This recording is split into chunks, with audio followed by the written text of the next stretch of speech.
আসসালামু আলাইকুম। বিসমিল্লাহির রহমানির রহিম। আমি বাংলাদেশ পুলিশের একজন কর্মকর্তা এসআই মাসুদ রানা। আমি আপনাদের কাছে কিছু তথ্য তুলে ধরতে চাই, যেটা বাংলাদেশের মানুষ অনেক দিন ধরেই জানে না, বা তারা এই প্রশ্নের উত্তর খুঁজছে অনেক বছর ধরে, কিন্তু কোনো উত্তর খুঁজে পায়নি।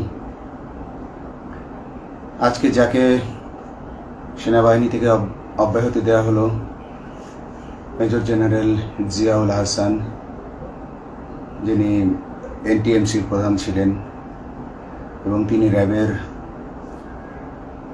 অতিরিক্ত পরিচালক ছিলেন। অতিরিক্ত পরিচালক অপারেশন। তিনি মেজর থাকতেই র্যাবে ছিলেন এবং বাংলাদেশে যত গুম খুন হয়েছে, বিএনপি সহ অন্যান্য যারা অ্যাক্টিভিস্ট, সেই গুম খুনের সাথে জড়িত এই জিয়াউল হাসান। অনেক নেতাদেরকেই র্যাবের কালো গাড়িতে করে সিভিলে ধরে আনা হতো, এনে র্যাব ওয়ানের গোপন আস্তানায় তাদেরকে আটক রাখা হতো। এরপর তাদেরকে সময় মতো অজ্ঞাত স্থানে নিয়ে তাদেরকে হত্যা করা হতো এবং অজ্ঞাত স্থানেই তাদের লাশ হয়তো নদীতে ডুবিয়ে দেওয়া হতো, নয়তো তাদেরকে দাফন করা হতো, নয়তো অ্যাসিডের মাধ্যমে তাদের লাশকে গলিয়ে দেওয়া হতো। আমি 2014 অক্টোবর থেকে 2017 ডিসেম্বর পর্যন্ত র্যাব সদর দপ্তরে কর্মরত ছিলাম। তখন র্যাবের ডিজি ছিলেন বেনজির, যিনি আজকে দেশের হাজার হাজার কোটি টাকা চুরি করে, পুলিশের হাজার হাজার কোটি টাকা চুরি করে পালিয়ে গেছেন বিদেশে। তো আমি দেখেছি অনেক মানুষকে কিভাবে অন্যায়ভাবে গ্রেফতার করে নিয়ে গুম করে রাখা হতো। আমি রিসেপশনে ডিউটি করতাম। গুম হয়ে যাওয়া মানুষের স্বজনেরা আমার কাছে আসতো, কিন্তু আমাদেরকে কঠোর নজরদারিতে রাখা হতো। সিসি ক্যামেরার আওতায় ছিলাম, তাদের সাথে আমরা ওভাবে কথা বলতে পারতাম না। তাদেরকে কোনো তথ্য দেওয়া নিষেধ ছিল আমাদের জন্য। কিন্তু তাদের স্বজনরা আসলে এসে যখন এখানে কান্না করতো, আমি নিজেকে ধরে রাখতে পারিনি। আমি অনেকের স্বজনকেই তাদের স্বজনের, গুম হয়ে যাওয়া স্বজনের পরিণতির কথা জানিয়ে দিতাম। বিশেষ করে যাদেরকে মেরে ফেলা হতো, খুন করা হতো, তাদেরকে আমি খারাপ সংবাদটা দিতাম না। কিন্তু যাদেরকে বন্দি করে রাখা হতো, যেমন বিএনপি নেতা সালাউদ্দিন আহমেদকে যখন অ্যারেস্ট করে আনা হলো, তিনি অ্যারেস্ট করার সময় ধস্তাধস্তিতে মাথায় আঘাত পেয়েছিলেন। তাকে র্যাব ওয়ানের গোপন কক্ষে আটক করে রাখা হয়েছিল দীর্ঘদিন। এরপর তাকে এক সময় ভারতে পাচার করে দিয়ে আসা হয়। তাকে অজ্ঞাত কারণে হত্যা করা হয়নি। তার ফ্যামিলি এসেছিল, তার স্ত্রী হাসিনা আহমেদ, তার ভাই গিয়াসউদ্দিন আহমেদ। ওনারা আমার কাছে বেশ কয়েকবার এসেছেন। আমি কয়েকদিন ওনাদের এই উদ্বেগ, উৎকণ্ঠা, আমার সামনে বসে কান্নাকাটি দেখে আমি থাকতে পারিনি।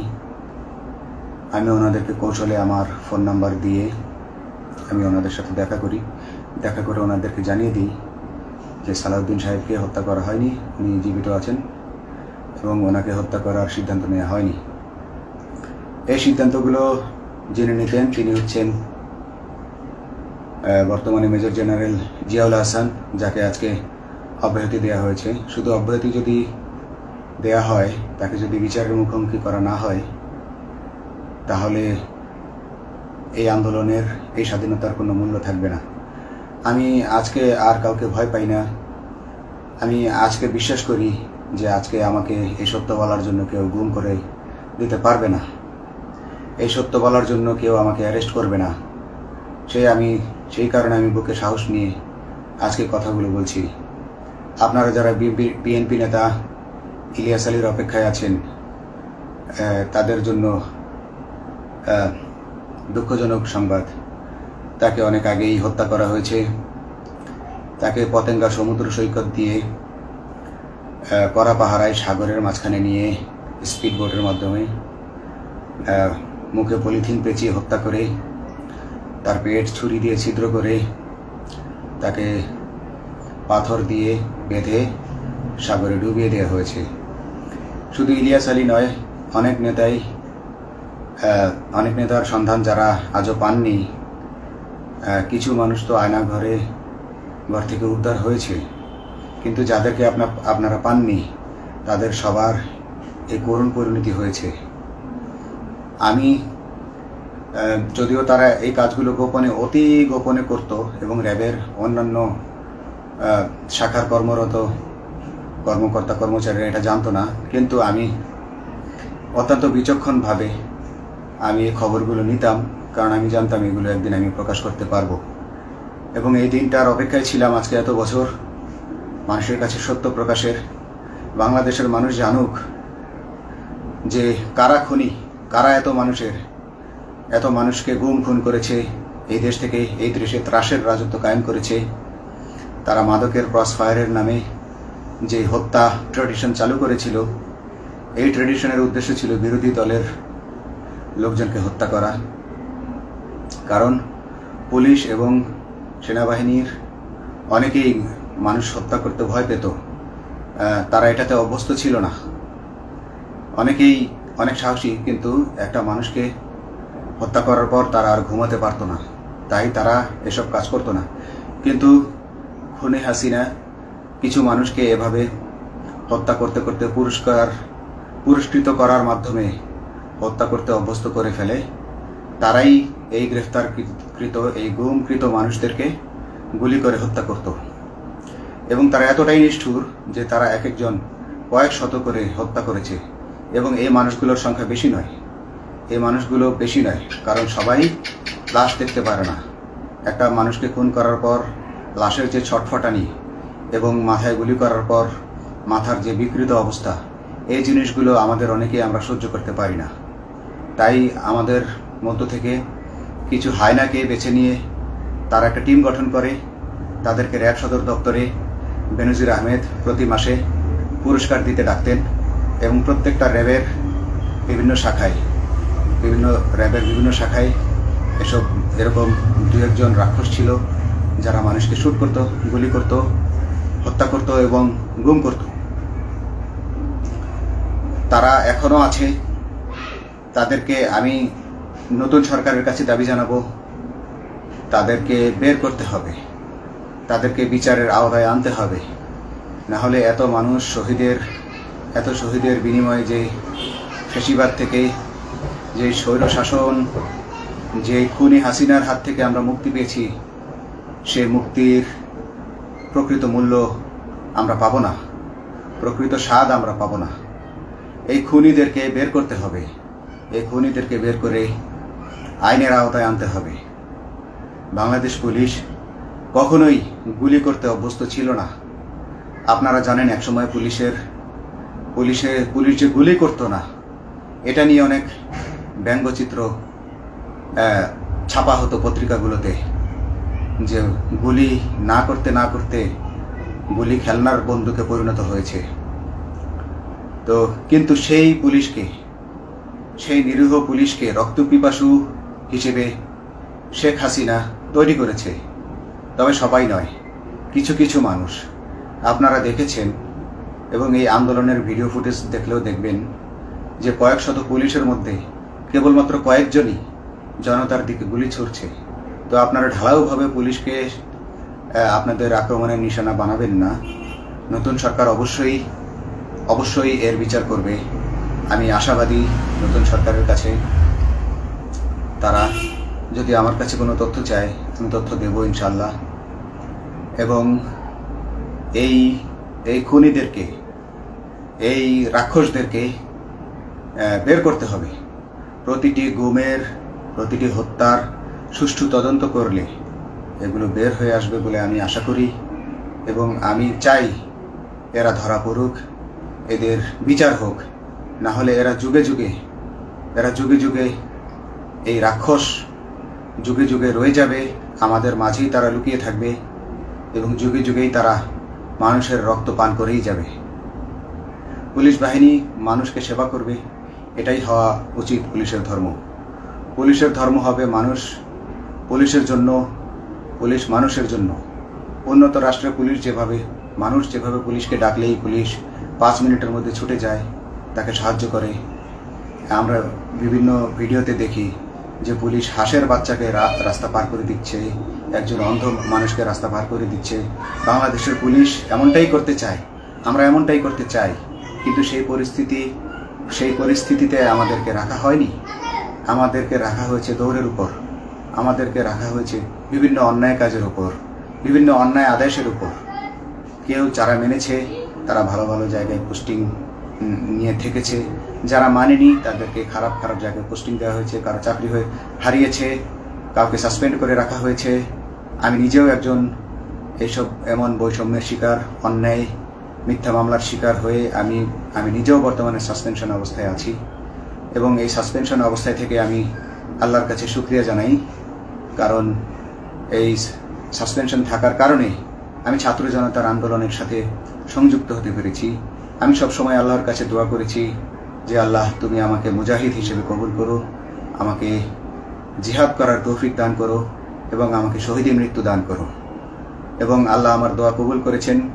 আমি ছাত্র জনতার সাথে এই জিহাদে অংশগ্রহণ করেছি, ছাত্র জনতা সফল হয়েছে। আমি গর্বিত আমি এই আন্দোলনে একজন পুলিশ অফিসার হয়েও আমি অংশগ্রহণ করতে পেরেছি।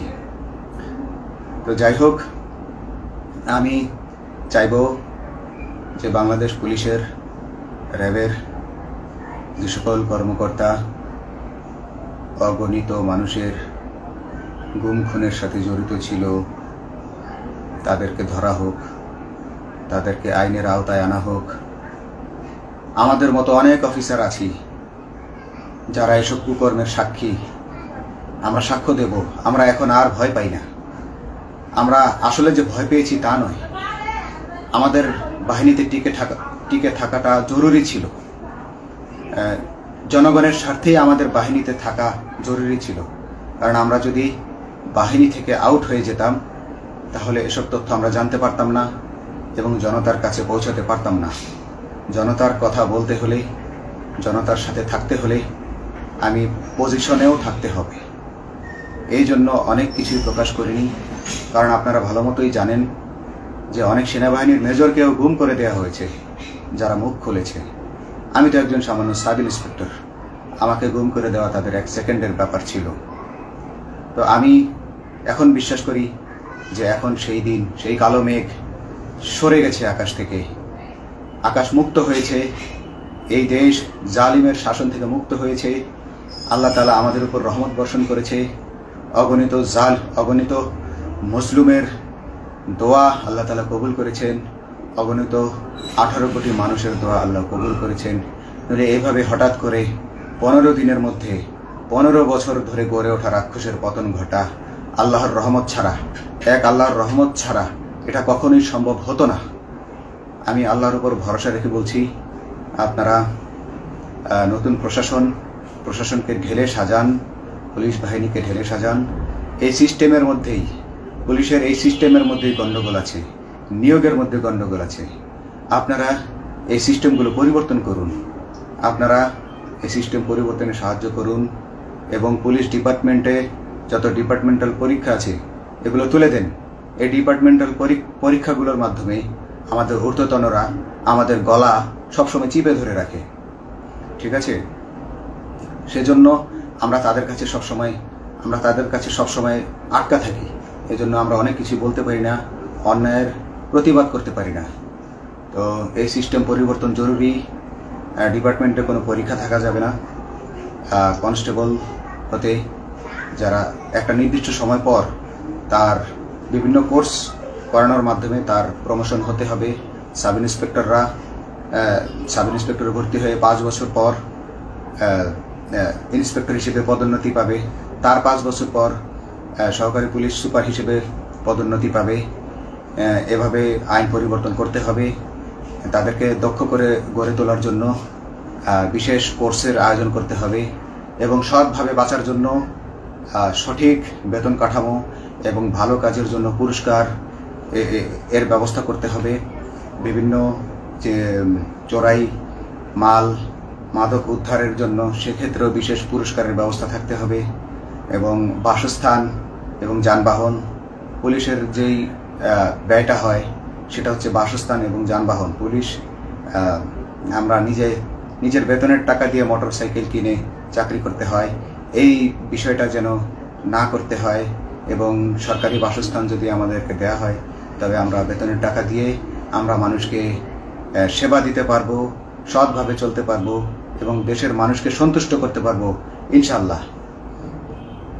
তো আমি আপনাদেরকে প্রথমে যেই তথ্যগুলো দিয়েছি গুম খুনের বিষয়ে, আপনারা এই তথ্যগুলো অনুসন্ধান করুন, অনুসন্ধানে টিম গঠন করুন। প্রত্যেকটা গুম খুনের বিচার হতে হবে এই দেশে। যারা আটক ছিলেন অনেকেই হয়তো এখন আয়নাঘর থেকে মুক্তি পেয়েছেন, কিন্তু যারা দুর্ভাগ্যের শিকার হয়ে মৃত্যুবরণ করেছেন তাদের আত্মীয় স্বজনরা, তাদের প্রতি আমার সমবেদনা রইল। তারা জোর দাবি তুলুন, তারা সবাই সরকারের কাছে আপনাদের পরিবার পরিজনের নিখোঁজ হওয়ার বিষয়টি তুলে ধরুন, আপনারা জোর দাবি জানান এবং গুম খুন তদন্তে একটি তদন্ত কমিটি গঠন করা হোক, যেখানে কোনো পুলিশ বা সেনাবাহিনীর সদস্য থাকবে না। এটা হতে পারে বিচার বিভাগীয় তদন্ত বা অন্য কারো মাধ্যমে, কিন্তু এই হায়নাদের এই খুনিদেরকে বের করুন, বের করে এদেরকে শাস্তির আওতায় আনুন, তবেই এই তারা তাদের বলিদান সফল হবে। আসসালামু আলাইকুম।